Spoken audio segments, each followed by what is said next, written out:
কিশলয় অগ্নিবাণের দ্বিতীয় প্রশ্ন, আমি কিশলয় প্রশ্ন করছি আপনাদের স্ক্রিনে। আমার দ্বিতীয় প্রশ্ন, দ্বিতীয় অগ্নিবাণ, কিশলয় অগ্নিবাণের দ্বিতীয় প্রশ্ন আমি প্রশ্ন করছি প্রত্যেকের কাছে যাওয়ার আগে। মোদির উন্নয়নের অশ্বমেধ যজ্ঞে কি পথের কাঁটা হয়ে দাঁড়াচ্ছেন মমতা বন্দ্যোপাধ্যায়? আমি ভাস্কর ঘোষকে দিয়ে শুরু করব। ভাস্কর ঘোষ, আপনারা কি আশাবাদী যে আপনারা প্রধানমন্ত্রী নরেন্দ্র মোদী যে বক্তব্যটা রাখছেন, জঙ্গলরাজ কেটে বিজেপি সরকার এলে, সরকারের পরিবর্তন হলে গোটা রাজ্যের পরিস্থিতির পরিবর্তন হবে, আপনারা কি আশাবাদী? বলুন। দেখুন, যে দাবিগুলো নিয়ে আমরা লড়াই করছি, আমরা মনে করি যে সেই দাবিগুলো রাজ্যের সাধারণ মানুষের দাবি। 6 লক্ষ শূন্য পদে স্বচ্ছতার সাথে আমার বাড়ির ছেলে মেয়েটা নিয়োগ পেলে পরে অর্থনীতির বদল ঘটবে। কর্মচারীদের ডিএর সাথেও বাজার অর্থনীতির যোগ আছে এবং অস্থায়ী কর্মচারীদের যে দুর্দশা, সেই দুর্দশা ঘুচলে পরে সাধারণ মানুষ যারা মাঠে ঘাটে কাজ করেন তাদেরও মজুরি বৃদ্ধি হয়। এই জায়গাটাতে অর্ধেক বেতনে আমরা সবাই কাজ করছি বলে বাংলার সমস্ত খেটে খাওয়া মানুষের বেতনটা সর্বভারতীয় ক্ষেত্রের তুলনায় অর্ধেক।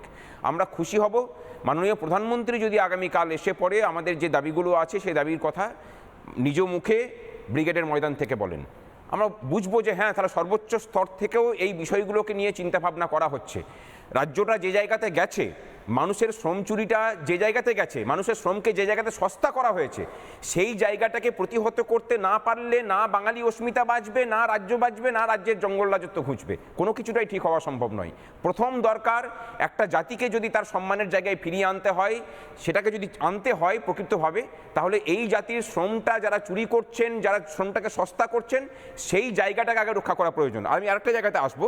সৌরভপ্রিয় দত্তকে আমি ধন্যবাদ জানাচ্ছি যে উনি ভরসা করছেন যে কেন্দ্রীয় বঞ্চনা যেটা চলছে সেইটার প্রতিহত করে কেন্দ্রের কাছ থেকে পয়সাটা আমরা নিয়ে আসতে পারি। আমরা সৌরভদাকে বলছি, এটা কুণালবাবুও বারবার করে বলেন, আপনারা একটা শ্বেতপত্র দিন, সরকারকে বলুন একটা শ্বেতপত্র দিতে যে কেন্দ্রের কাছে কত টাকা বকেয়া আছে।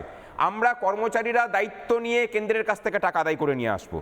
বললেন যে 3 বছর ধরে নাকি আমাদের রাজনৈতিক যোগ আছে। 3 বছর ধরে সরকার এত প্রবল প্রতাপান্বিত হওয়ার পরেও আমাদের দলীয় রাজনৈতিক যোগের কোনো প্রমাণ আজ পর্যন্ত দাখিল করতে পারেননি। আমরা লড়াইটা লড়ছি এই রাজ্যের মানুষের হয়ে, মানুষ পক্ষ হয়ে লড়াইটা চলবে। তাতে এই রাজ্যের প্রতিপক্ষ হিসেবে যারাই থাকুন না কেন তার বিরুদ্ধেই লড়াই চলবে।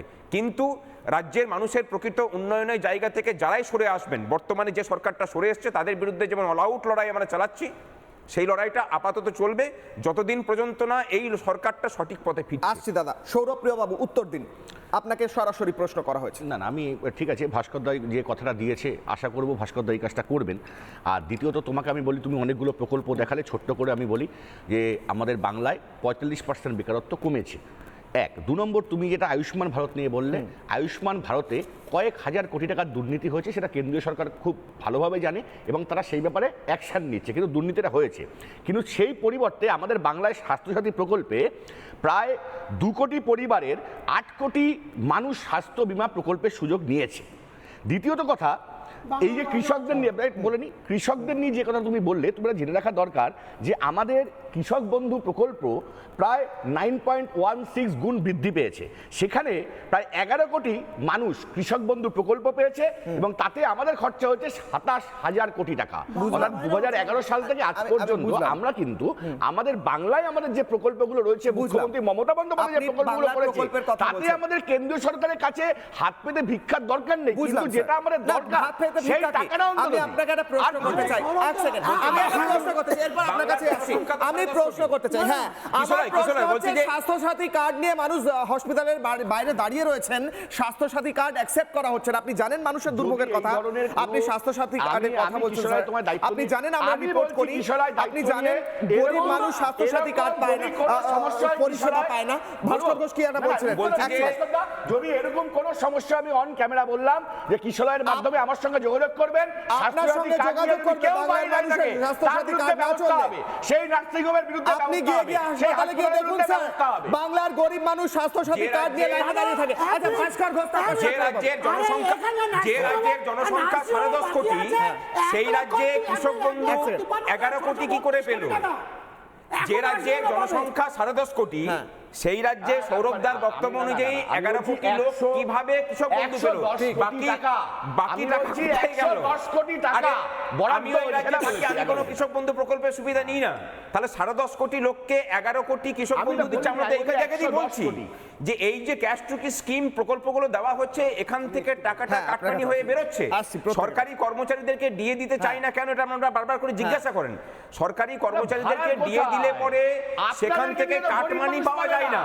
কৃষক বন্ধু টাকা দিলে পরে 10.5 কোটি লোকের রাজ্যে 11 কোটি লোককে কৃষক বন্ধু দেওয়া যায়। সরকারি কর্মচারীদের অধিকারটা তো তাকেও দিতে হবে, স্বাস্থ্য সাথীটাও দিতে হবে। লক্ষ্মী ভান্ডারের আমি শাখারাও বাবু এবং দেবাশিস বাবুর কাছে আছি। দেবাশিস বাবু হাত তুলছেন। এক সেকেন্ড, দেবাশিস বাবু, তারপর শাখারাও বাবু, তারপর সন্ময় বাবু। বলছি যে এই রাজ্যে পাঁঠার মাংস খাওয়ার লোক হচ্ছে একজনই আছে। সেটা আমরা করছি না, সরকারি কর্মচারীদের অধিকার নেই, অবশ্যই অধিকার আছে। তারা পাবে না ডিএ। টাকা পয়সা আসুক, সময় মতো এক সেকেন্ড, শাখারাও বাবু আছে, দেবাশিস বাবু কাউন্টার করছেন। আমি বলছিলাম নানা ধরনের কন্টেন্ট দেখার জন্য লাইক করুন, শেয়ার করুন আমাদের ফেসবুক পেজ, সাবস্ক্রাইব করুন আমাদের ইউটিউব চ্যানেল। পাশাপাশি অন্যান্য ব্রেকিং নিউজের জন্য অবশ্যই চোখ রাখুন রিপাবলিক বাংলায়।